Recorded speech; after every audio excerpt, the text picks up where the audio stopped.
minutes late. Was making my oatmeal. Had dinner and I didn't eat anything all day, and then I was a little hungry, and then I made like this. I made turkey and some roasted carrots, and then what did we do after? Made some oatmeal because I was still a little hungry. But we are here. Look at, I got the live chat up on my laptop this time. And I want to make the lives better, so I wrote on the community wall that I ordered some more, like a wireless mic and a nice stand, improve it, make it a little bit better. But I hope everyone's doing well. Forrester, what's up, man? Bottom shelf, D-Lady, good evening. Yeah, good evening, everyone. Another Monday Night Live. I've been going live a lot lately. Did you guys see the Mr. Based interview that came out last night? What was all your guys' thoughts on that? Let me know what you guys think about that. I know there was a ton of hate in the comments. Judy, how you doing? Lori, shout out to Philly. It was definitely an interesting interview. But yeah, some exciting news, guys. We're going to 5 episodes a week now. I dumped my editing clients and I am working just on producing locked in episodes. So Sunday, Monday, Tuesday, Wednesday, Thursday, 7 p.m. there's going to be a new episode. So we're up in the ante here. We're going to make this thing as big as it can be, and we're just going to focus. Like I'm going to be shooting like 20 to 30 interviews a month, and that's all I'm going to be doing. And I'm really excited to be doing it. And we're just going to pump out content because there's so many stories. Like if I showed you guys how many people have applied to be on the show, like we have a list of like 400 or 500 people right now, and we're never going to get to all of them if we don't keep pumping out these episodes. And because I'm the editor myself, I can, stay on top of the clips, making sure the quality's good and everything like that. And I've been reading all your guys' notes, the comments on what to do during an interview, what not to do, this and that. So I've been recording it and making it better. And, I got rid of the intros. We're just starting right at the guest story. And we're really focused on making this as good as it can be. Jonathan, what's up? Shout out to New York City. Steven, Eaton, Enzo, PJ, Cherith. What's up, everyone? Kevin, what's up, man? Thank you to all of our members only who tune in and subscribe to those early releases. Really appreciate it. Means a lot. Sky, what's up? So yeah, those are kind of like the updates. It's a lot of interviews, but you guys got to realize now I'm editing like 5 or 6 other podcasts a week for clients. So I'm getting rid of the client aspect and just focusing on the interviews and talking to people and everything like that. So actually, I'm increasing the number of episodes, but the workload is a lot less when you think about it. And it's easier to edit my own podcast because I know the content because I sat through the interview. So it's a lot different than you'd think, which is why we're able to pump out so much. Velez, Steven, what's up, guys? I love the community we're building. Teresa, how you doing? Really love the community we're building. It really means a lot, and it's cool that we're able to interact more. I'm glad I'm doing more of these lives and, just chatting with everyone. David, yes, I actually did interview a victim, Alana Wilson. That was, I think, my first victim, but we're going to be doing more. We have some upcoming interviews with like some Hell's Angel members. I got a guy coming on that just did 25 years in the feds, a former Hell's Angel leader. We got law enforcement that was undercover in the Hell's Angels. We got some great ones. Lori, thank you so much. Carson, what's up? Tig, my vacation was really good. It was nice. It was a change of scenery. I've been doing a lot of travel. Last week I was in Kentucky. I filmed, I did 10 episodes in 2 days. I even interviewed a current inmate. I posted the picture on my wall. His name was Rooster. So that was really interesting to do that. And I interviewed 2 of the wardens there. And we filmed a ton of content. Then next month I'm going to Nashville.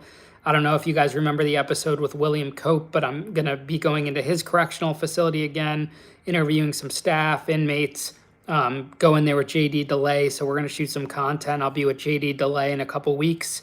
So we're going to do some more skits too. We're going to be in LA filming something. And also an episode of Locked In dropped tonight. Crazy story. Make sure you guys check that out after this live. A guy who got charged with felony assault ends up, getting on probation. The system just screws him over, and this and that. So that's kind of like what my updates are for you guys. Jason, what's up, man? Thank you. I love that, attorneys, prosecutors, law enforcement listens to this podcast. It's really interesting. And I love interviewing like law enforcement. It's really cool to sit down like as a former inmate and talk to former law enforcement officers. Lou Murado last week, he was the former SWAT team leader. I thought that was great.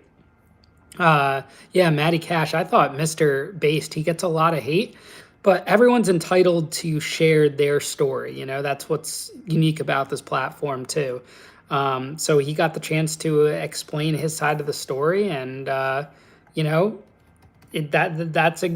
what happened. So if people want to hate on Mr. Based for doing that, that's on them. But I don't think it's any different than other people who come and share their story on the platform. So anyways, yeah, let's get into the topic of tonight's episode, Scott Peterson. I had no idea who Scott Peterson was until I watched this Netflix documentary. Now, I still need to watch the documentary on Hulu. I know that there is one on Hulu where he actually is interviewed in that episode, I guess, like from prison or something. But I don't know, so here's the thing. There is, when you watch this interview, in my opinion, and I know some people are going to disagree, but I think he's guilty. I mean, the way he was acting with police, the way the man bought a boat, literally bought a boat without telling anyone. There was a hair in the boat. The body was found in that area where he went for the Sheila. Thank you. Yes, it's Peacock. Sorry. He went for the fishing. And who goes here's my thing. Who goes fishing on Christmas Eve? Like, don't you want to be with family members or anything? You want to go take your boat out really quickly, 100 miles away almost on Christmas Eve? It doesn't make sense. And then the plot twist, you know who he reminds me of? Scott Peterson reminds me of that guy, what is it, Kyle? Who's the guy that was in Colorado that killed his family with his two daughters in the oil tanks? He reminds me of that guy where they had a mistress on the side. And it's like, dude, if you're seeing someone else, if you have a girlfriend or you don't want to be married, then literally all you had to do is divorce her and leave her. Yeah, Chris Watts. Thank you, guys. Scott Peterson is literally Chris Watts. And he's even worse than Chris Watts because he killed an unborn child. Like, it's literally crazy. I mean, they're both evil people, but there's no, who else could it have possibly been? I know they're saying, I was reading the news articles, and they're saying that the burglary, they keep playing up the burglary, that the attention needs to be the attention needs to be on these burglars. And they ruled, the burglars out, they ruled the burglars out. And now they're saying there was a van that was exploded with a mattress or something like that, looking into it. But it still doesn't make sense. And again, this guy did not, when you're looking, these are they took footage from actual press that was filming him. And this man does not look sad. He doesn't look upset. I mean, even Chris Watts put on a better show than Scott Peterson. It's so weird. And I think it's crazy that the LA Innocence Project picked up this case. because the documentaries did a great. You don't have to be at that trial to see exactly what happened. It just, I don't know. When I was watching that documentary, it literally made me sick. And the fact that there are people that are fighting for his innocence, like, who are the other suspects besides these burglars or whatever you want to say the burglars? There's not even any other viable suspect. And when you look at the facts that the man went fishing on Christmas Eve and bought a boat that no one even knew about. Like, I would understand if if his whole family knew about the boat. He was an avid fisherman. And then it was creepy that he didn't even use the lure. And he couldn't even tell his story straight, whether he's telling the cops that he went golfing. Then he's telling other people that he went fishing. It just doesn't add up. And yeah, the woman that sent him letters, that's like, what's his name? The dude Wade Wilson. Like, these women are obsessed with Wade Wilson. I don't understand. The guy is a actual killer. Yeah, I mean, maybe the Innocence Project sees that, there was a technicality or something, but I don't know how, from my perspective, and I never followed the case or anything, but just literally watching, this documentary, which I thought was a great job kind of depicting all angles, the guy is guilty. Like, there's no other way. And you give him the benefit of the doubt. Like, in the beginning watching this, I gave him the benefit of the doubt. And then, all right, so it gets worse, right? When he got caught, he had all this cash in his car. He had a passport. He had, like materials to be on the run. A guilty person or an innocent person does not carry around those materials in their car. It just, I don't know. But what are your guys' thoughts? Do you guys think that Scott Peterson is guilty? And do you think that he deserves like a new trial or anything? I think it would suck if there's a technicality, because remember, this is like 20 years ago. So I'm sure any lawyer could find something that, could possibly flip this case around, which would suck, obviously. But who else would kill an innocent woman? You would have, like, the only thing I would believe is if there was like a serial killer running around in the area committing crimes. That would make a little bit more sense. But this does not make sense at all. Like, literally at all. And you guys are right. He changed his appearance. He literally got caught, changed his appearance. He looks entirely different when he got caught than what he looked like before. And his family, like his in-laws, literally supported him and kept giving him the benefit of the doubt. And you could see in those interviews, this isn't like a documentary where they don't have the raw footage or anything and they're just doing reenactments. You could see how he was to his own in-laws. Literally insane. And then his lawyer at trial, who was like this hotshot attorney, like trying to, make it look like it was someone else that could have did it. How do you explain I think the wildest thing about the whole thing is the boat. The boat, all the materials in it, and then the evidence that they had that he made cinder blocks. And also, let's talk about the body for a second, about how he found the body, right? Or how the cops found the body. They found the torso, and then the fetus separated from it, right? What I think happened is that he weighed the legs down. He tied the legs to the cinder block, and then the animals ate at the body, and that's how the body got separated from the torso, and that's how the fetus got released from the body, and that's why it washed up on shore. And also in the documentary, the cops say that he was driving to the lake or the ocean or whatever. He was driving to the lake or the ocean and just watching the cops. And then here's the damning evidence, right? When they had him on wiretap because they knew about his side girlfriend or whatever, who he kept lying to and this and that, right? they were still actively recording the phone, and when someone left him a voicemail saying that, hey, they didn't find the body. It was the mom, the victim's mom called him and said, hey, they didn't find the body, thank God, but we all knew that. And he says, whew, like a sigh of relief. So if that is not guilty, like, I don't know what else is. And going back to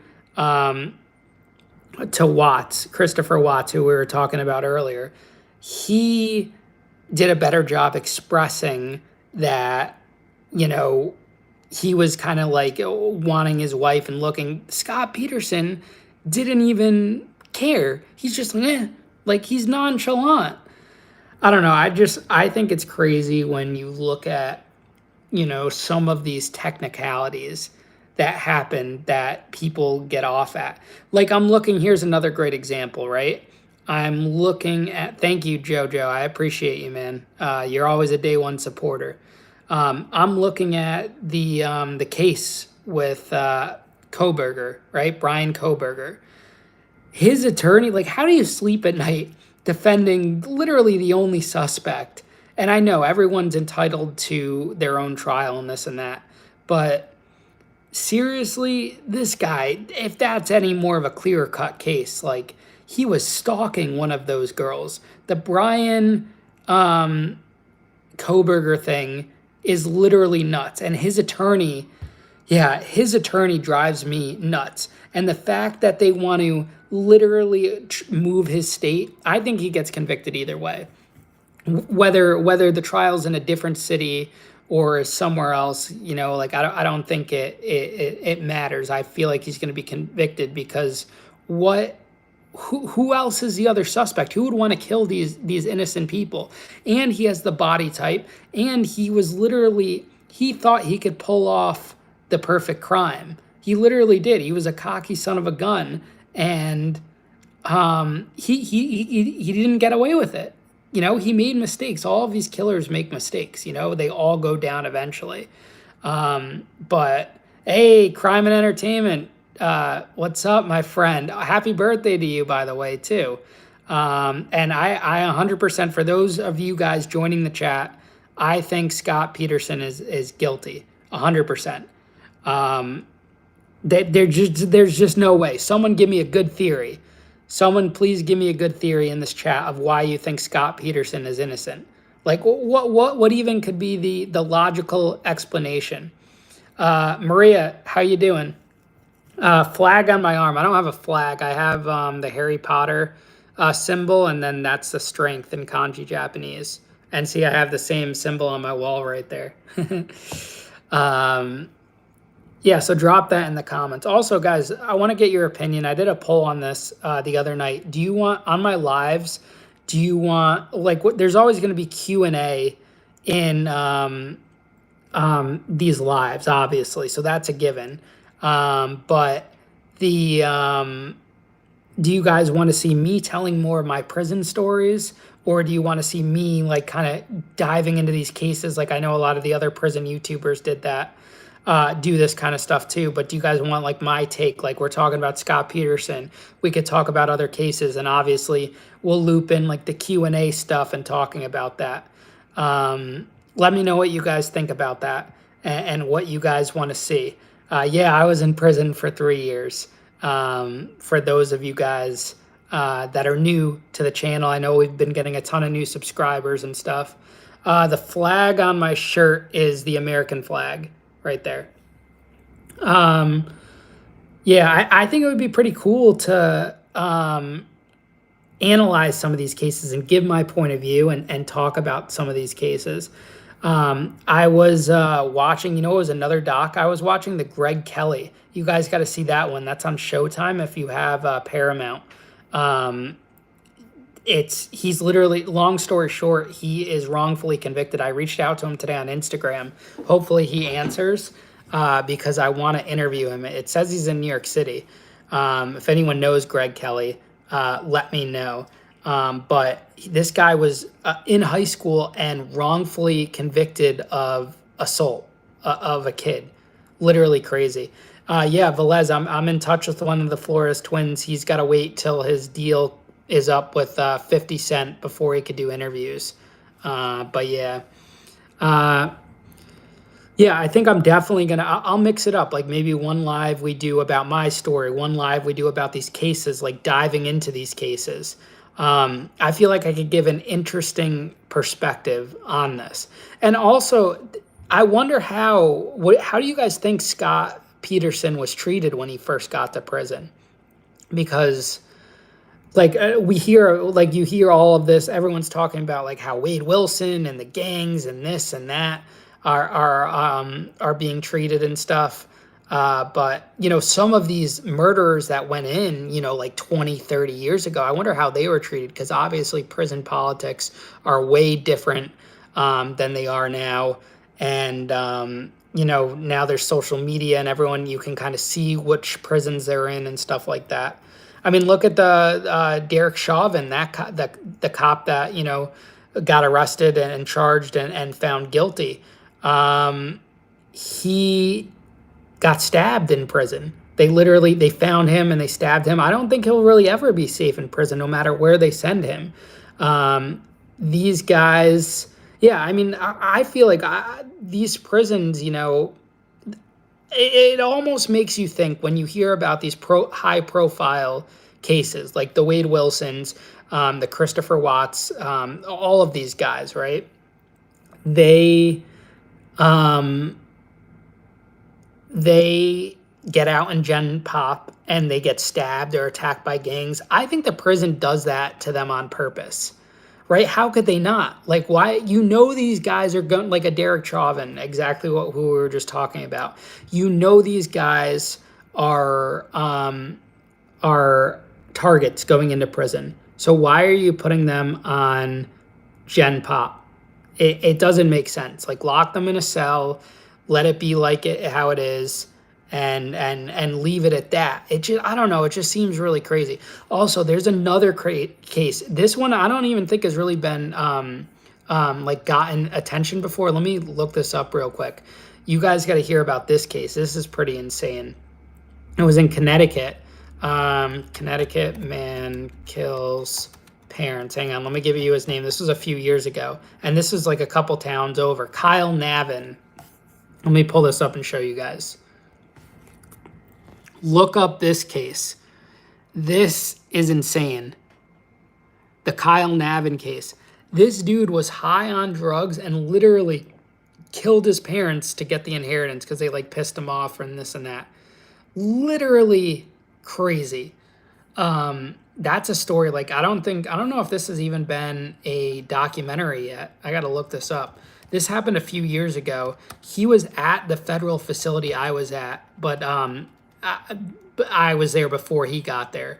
But literally crazy. Let's see here.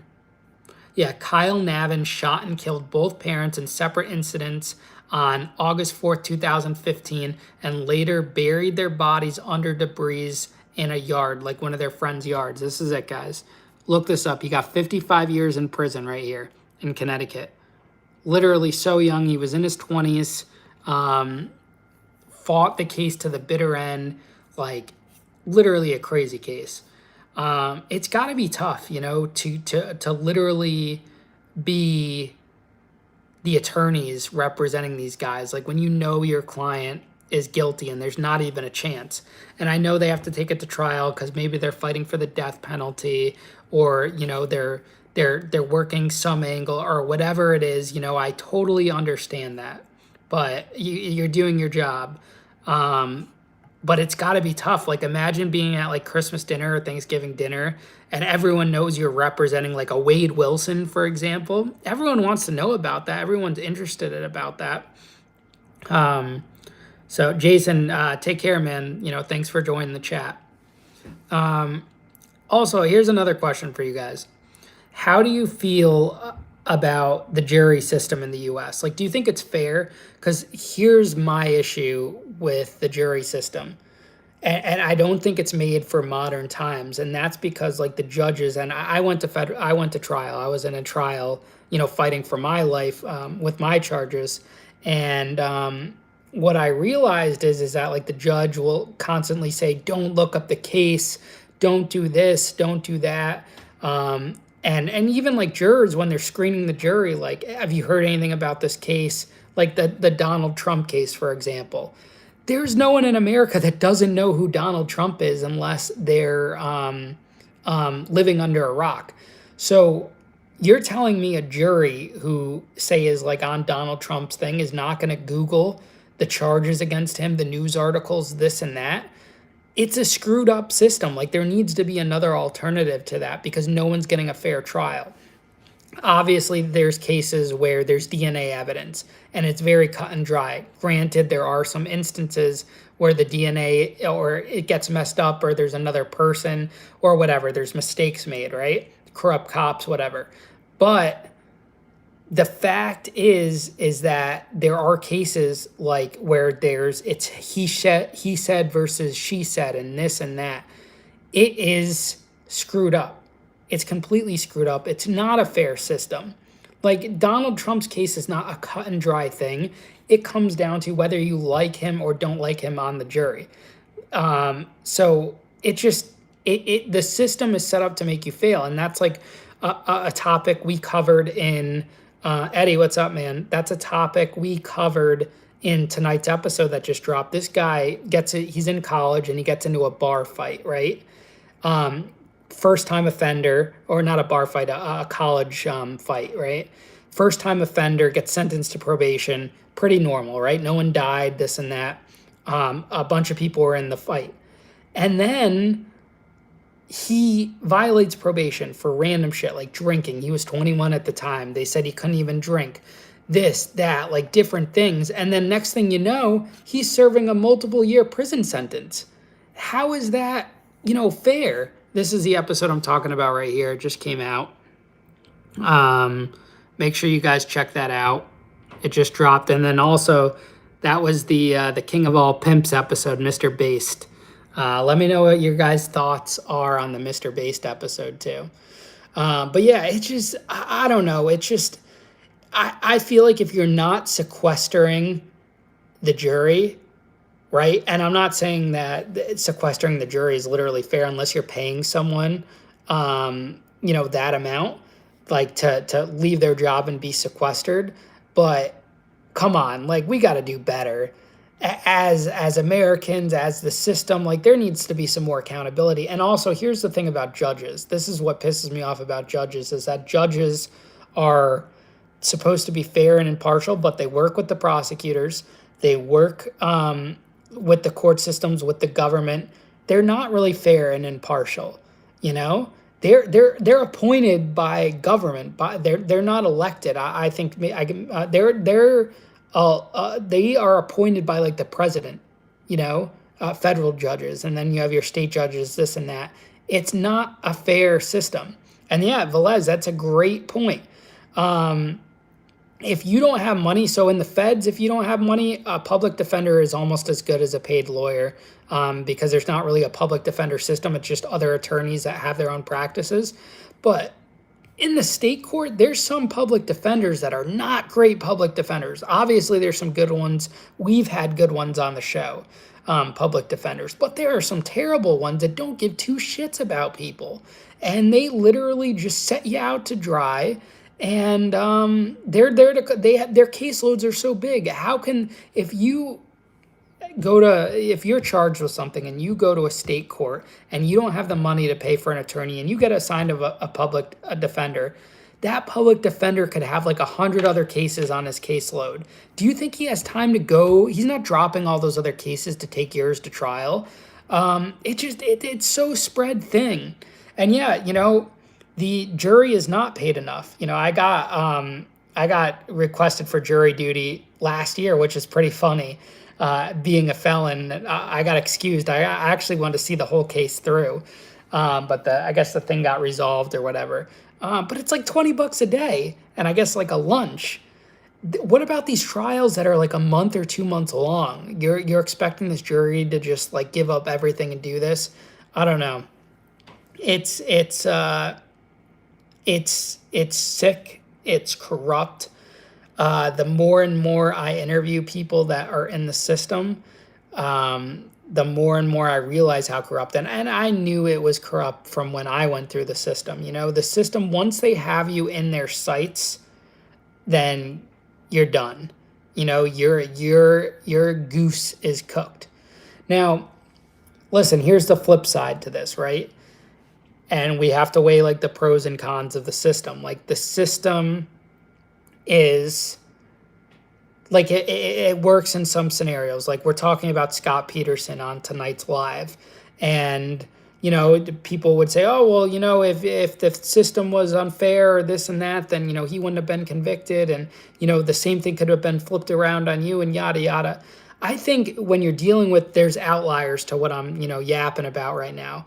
If there's like a murder or a DNA type case or something, those are so cut and dry. It's hard in today's world to get those wrong. Yes, there are a ton of unjust convictions, wrongfully convicted people from before. But how often is that happening now with the way technology is, with the way cell phone service is, this and that? Which is why, I think that Brian Coburger is guilty as all shit. Like his car was caught in the area. How do you defend this guy? Like seriously, how do you defend this guy? I don't see it.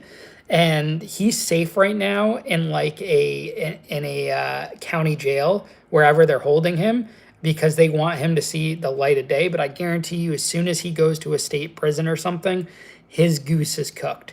Like there's just, if I had a hard time in prison and I didn't physically hurt anyone, he's in trouble. That's the thing. What do you guys think about, Brian Coburger, if you're familiar with the case, like the Idaho murders? Do you guys think that he's guilty? Because I do. Just like Scott Peterson, I think he's guilty. And also look up the Greg Kelly case I was telling you guys about. That I started that documentary last night. That's on Showtime, and I'm going to be watching that too. Also, here's another thought. What do you guys think about all of these other these platforms, right? Like Netflix will do a documentary and then like Hulu will do one, or Peacock or whatever. Do you guys think that it's like oversaturated, or do you guys think that they each kind of shed a different light? Like I feel like everyone drops out these documentaries at the same time. Let's see this. Sorry, someone just sent me something.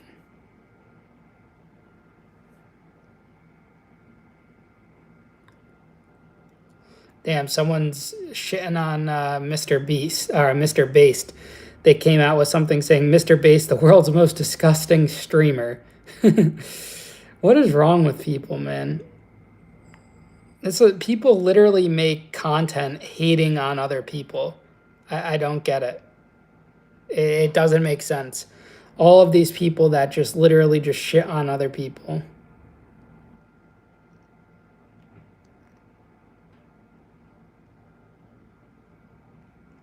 Sorry, I'm in a little rabbit hole right now. Yeah, I am doing jail interviews. I interviewed someone that was in prison last week when I was in Kentucky. That episode will be coming out in a couple weeks. That's Rooster. Yeah, oh, Firefest. That's a good one. Guys, Billy McFarland is such... Do you guys... Oh, my God. Don't get me started on Billy McFarland. So many people compare me to Billy McFarland. And it just... I'm not Billy McFarland. That guy didn't do any shows. He couldn't get a successful show going. At least I threw some shows. Shout out to all the Connecticut people in this chat right now. But I hate when people compare me to Billy McFarland because I don't know. I don't even think this whole Firefest 2.0 or whatever is happening. I mean, apparently he was selling tickets for $1 million in December. Like if I did that shit when he's on supervised release. If I did that shit when I was on supervised release, they would have hauled me out in handcuffs.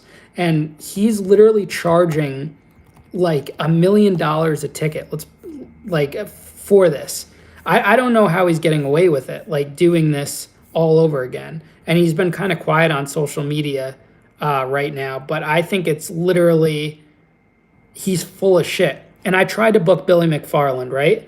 And I've heard that one, he tries to charge for interviews, and two, he literally, I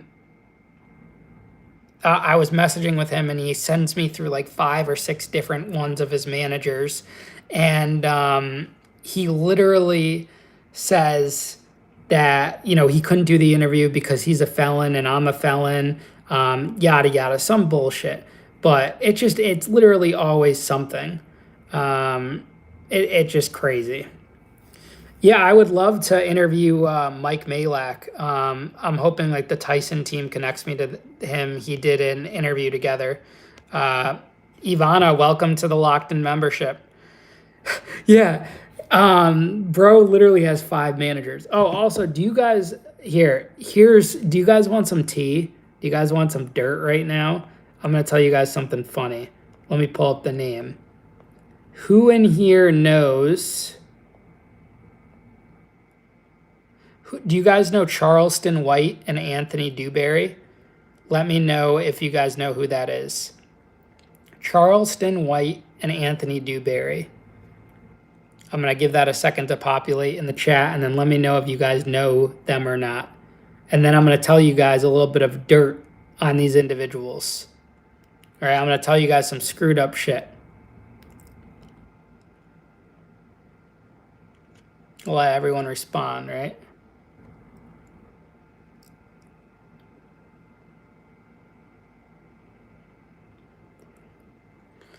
All right, so they reach out to me, right? Charleston White and Anthony Dewberry or whatever.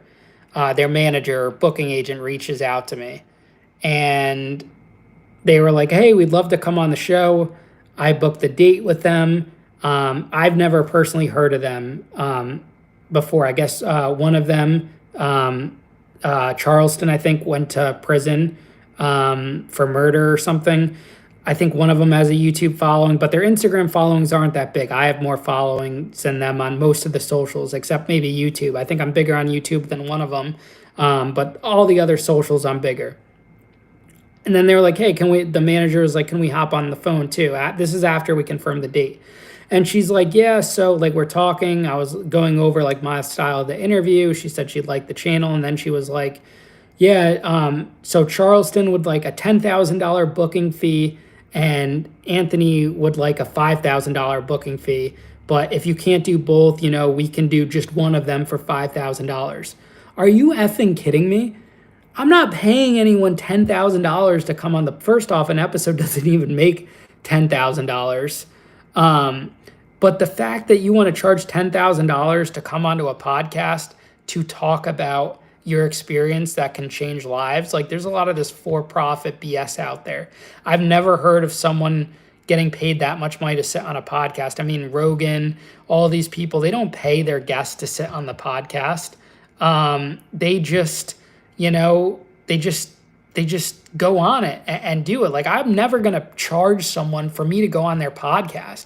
That's so silly. I don't care how big I get.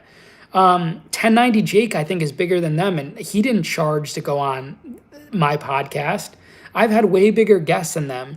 Chevy Chase, all of these individuals who are way bigger than them, they are not charging, you know? Podcasting is strictly marketing. You're going on another show to tell your story, to talk about things and this and that.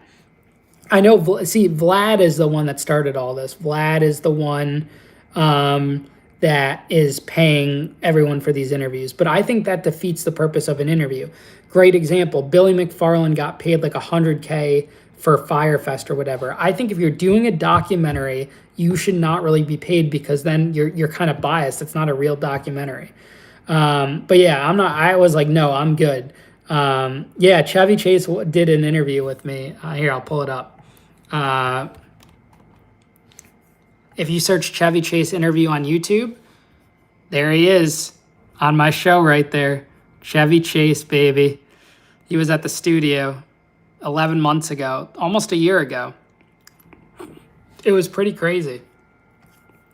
Oh, my episode did better than the CBS one. Yeah, you guys got to watch the Chevy episode. It's a really good one. I really enjoyed that one. It was good.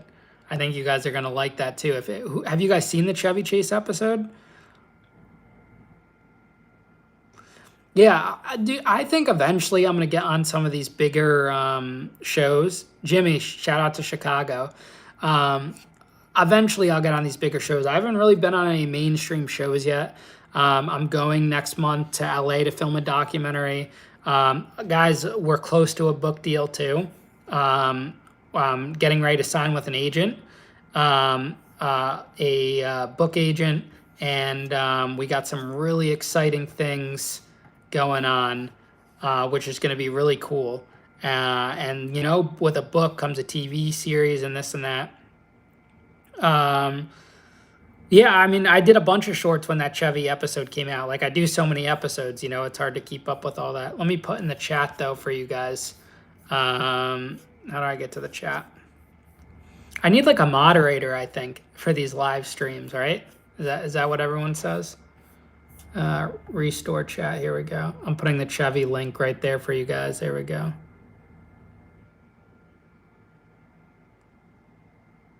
Yeah, I think if you're charging for an interview, you don't really want to help others, and especially 10,000. I mean, like, I counter. I was like, listen, I'll pay for their flights.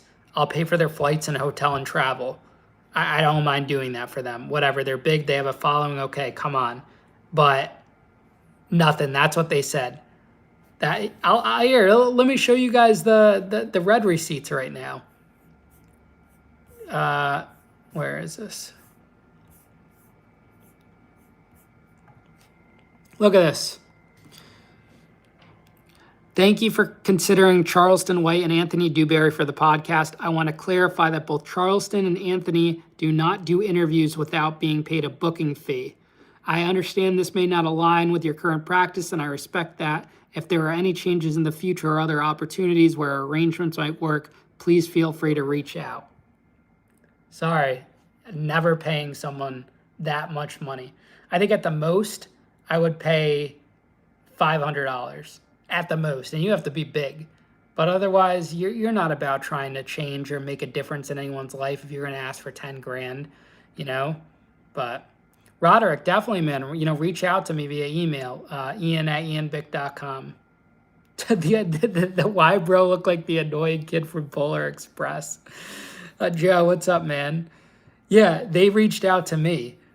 Let me show you guys the email. I'm going to find this. Let me see if I have it. Kristen. I think I do. Let me find this email.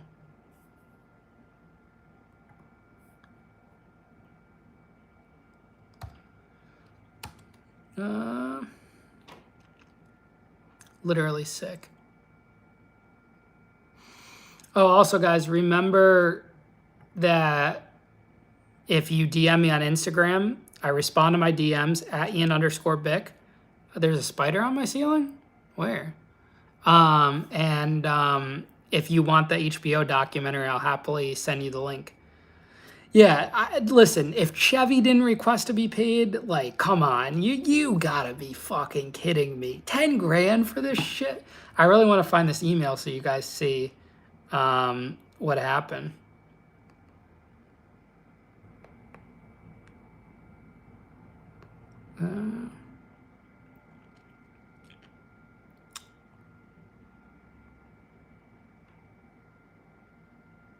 Here it is right here. I got it. This is them reaching out to me. Nothing about a booking fee. They call themselves the Voices of Transformation and Youth Empowerment. I hope this message finds you well. My name is blah, blah, blah, and I'm reaching out to propose an interview opportunity with two extraordinary individuals who have become internet sensations, Anthony Dewberry and Charleston White. Together, they form a dynamic partnership, captivating audiences with their raw, authentic perspectives on life, redemption, and empowerment. They did 15 years for, they're charged at 15 years old for murder, spent 18 years behind bars. He's a successful YouTube creator with over 12 million views, using his platform to provide good quality game, yada, yada, this and that. You see, we believe their story, insights, and unique dynamic would make for an engaging and impactful episode on your podcast. They are eager to discuss their experiences, the challenges they've overcome, and their shared mission to help the youth to make better life choices, and would be honored to share their journey with your audience. You see all this? And then you have the nerve to tell me that you want $10,000? Come on. Literally a joke. No, it's not a bulk email. I talked to the lady on there. Yeah, shout out to Connecticut. Where are all of our Connecticut people on there? But literally, craziest thing I've ever seen. Don't say you're about helping people and then do that.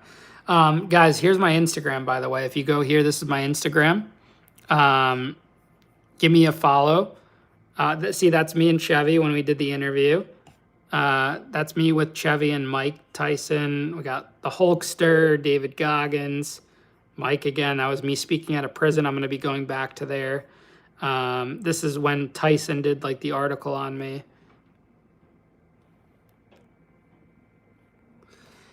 So yeah, shoot me a follow on Instagram, guys. PG WAP, just DM me again so I get it. Or let me know what your thing is. Yeah, I looked them up, guys. They don't even have that big of a, he has less YouTube subscribers than me. And yeah, Ricky, I think it's only a matter of time before I get bigger names. But honestly, if you look at my platform, I don't necessarily need bigger names. Like the episodes do very well with just normal people. You have all of these podcasters that are doing huge, like a Theo Von, right? He does all these celebrities. There's all these celebrity pods. But how often do you get to talk to just everyday people? And I think that's what makes this such a cool platform. Like these are people no one's ever heard of, and it's got so many views.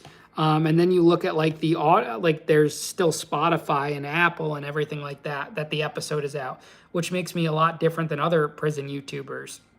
I have the Spotify and Apple. Like if you go on to like Ian Bick Spotify, it's you could see like the episodes and that on there. I'll show you guys. This is like on Spotify, locked in with Ian Bick, and you can watch the full episodes too. Like this is the newest episode, and you're able to, when you hit play,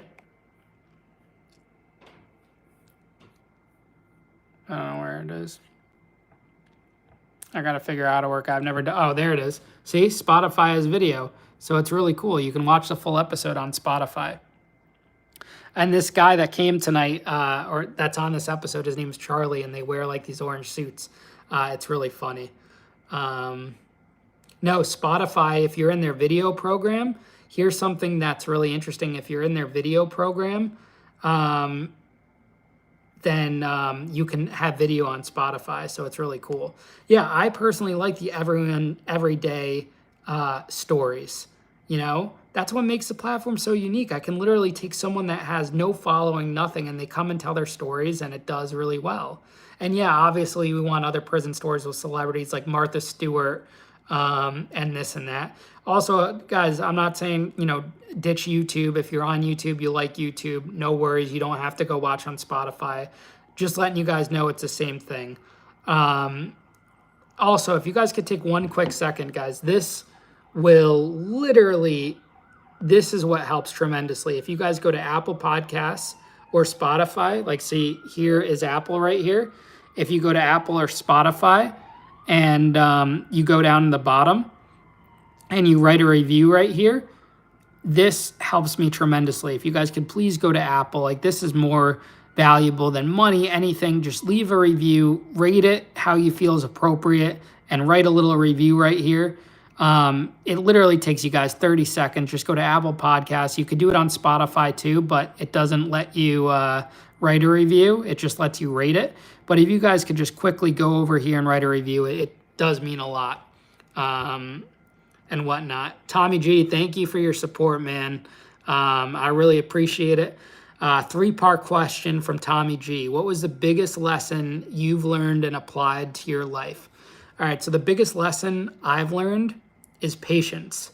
I think I got into so much trouble because I was always impatient. Like when I made those financial decisions and like I felt like everyone needed to be paid back and in that moment, or I was going to let people down. And literally, if all I did was be patient and let things play out and not add more gasoline to the fire and just stay the course and not be afraid to ask for advice, everything would have turned. I never would have went to prison. I was just a very impatient person, and now I'm practicing the art of patience. I'm playing the long game. I'm not blowing up overnight. I'm grinding slowly. I'm putting in the work, and I'm doing what I need to do to make it to the next level. And patience is just key, and being yourself and not being someone that you're not. Not going out there and faking it like some of these guys put on this big tough macho, and they're talking about this and they're talking about that. And you look at me, I'm not afraid to say that, like a prison guard tried to grab my biscuits or, that I paid for protection in prison. That's what makes me unique and, and vulnerable. Question number 2, best prison meal you had. All right, so this is a toss-up. So, I loved my bunkmates, Ryan Alvarado. He came on the show. It was a really good episode. Let me pull that up for you guys, too. Just so you guys see it. He was my prison bunkmate in Oxford right here. I'll put the link in the chat. And he made a literally banging BLT pizza, Benihana's fried rice, we called it. He would fry up pizza and stuff. Fry up rice in prison, this fried rice. And then he made a really good cold nacho. That was my favorite, the nachos. And we called it the cold nachos. They were so good. And they would have mackerel on it. They would have cheese sauce. They have pickles. Dude, pickles are, oh man. I didn't realize how good pickles are on all of these items, on rice bowls, on this and that. It's so, pickles really make a dish. It's great. Part 3, tell me you beat JD DeLay in prison cooking meals. Listen, JD might be the GOAT of a lot of things, but I had him dead to right on the prison cooking. Let me look up prison cooking on YouTube. We are working on bringing this back, but if you guys look up prison cooking, I wonder if this comes up when you search prison cooking of mine. That's a lot of Larry Lawton because he's the king of the prison cooking stuff, but I did an episode with Larry Lawton too. But if you guys want some entertainment, look up the commissary cook-off. I actually think JD beat me in a couple episodes, and he faced off against my dad too. Here, that's my dad and JD right here. JD made I think a prison spaghetti, but he had a little help from the production team. That's me and JD facing off right here. I'm going to put this link in the chat for you guys. This was a really good one. This is a funny episode. If you guys need something different to watch when you're not watching Locked In, you want some entertainment, this stuff will never get old, I hope that answered all your questions. What else we got? Yeah, dude, there's all of these podcasts that interview celebrities every day. That's what makes this, I think that's why I've gotten so much traction on this podcast, because it's a different story every time. If you have your basic celebrity podcast, they couldn't put out as much content as we do every week. They just couldn't, because what would they talk about, I've been watching TikTok. Some celebrities are like, oh, no guest is coming on. We can't get the guest, this and that. I don't give two shits about the celebrity gossip or the celebrity drama or who's cheating on who or what influencers fighting with who or this and that. Who cares? We want real stories from real people. That's what we want to see. So, that's what I focus on. And the CEO, my goal for the podcast is I just want to keep growing it. I want to keep getting better as an interviewer. That's why I've I've grown so much. If you guys look at my first interview, I was very green, and I've gotten better, and I want to continue to get better. And that's why I read all the comments and try to respond to you guys as much as possible. And just, I take notes. This is my notes section. Whenever I see something come up, I'm writing in the notes and writing podcast notes, stay on guest story, You know, little interjection about my story, this and that, you know, keep at a certain time. I'm learning, I'm processing, and I want to make it the best that it could possibly be. Maria, thank you. I really appreciate it. I think I beat JD once. I don't know. Lima Beans, thank you. I appreciate it. Joe, thank you so much, man. Joe AZ, he has been commenting. Joe, how long have you been a follower for? I think since like last year.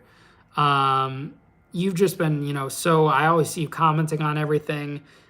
Just, you know, really kind, caring, and supportive, and it means a lot. Tommy G, you're the man.